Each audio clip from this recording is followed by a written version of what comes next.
ওখানে নিয়ে বসেন, গন্ধ পাইলে কিন্তু কুকুর খেয়ে ফেলবে। ওই কর্নারে গিয়ে বসেন।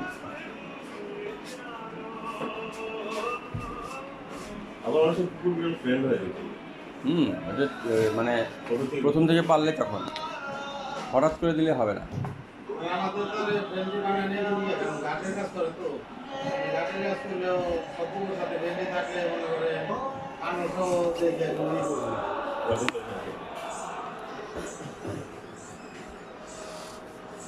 বুঝলাম।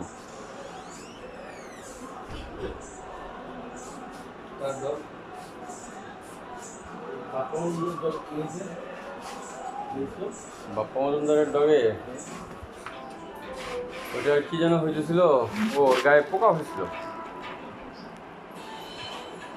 পোকা থেকে সমস্যা হয়েছে।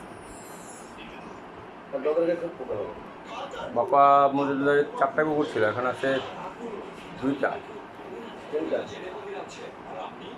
3টা না 2টা আছে এখন, না 3টা, হ্যাঁ 3টা। একটা মারিতে টিউমার হয়েছিল, তো উনি সাধারণত থাইল্যান্ডে যাইতেন চিকিৎসা করতে।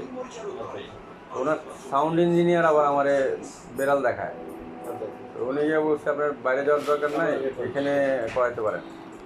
পরে প্রথম দিন বাপ্পাদা এসে বলতেছে, সবির ভাই আপনি আপনি কতদিন যাবত করেন, কী সমস্যা? আমি বলছি দেখেন ভাই, আপনার মানে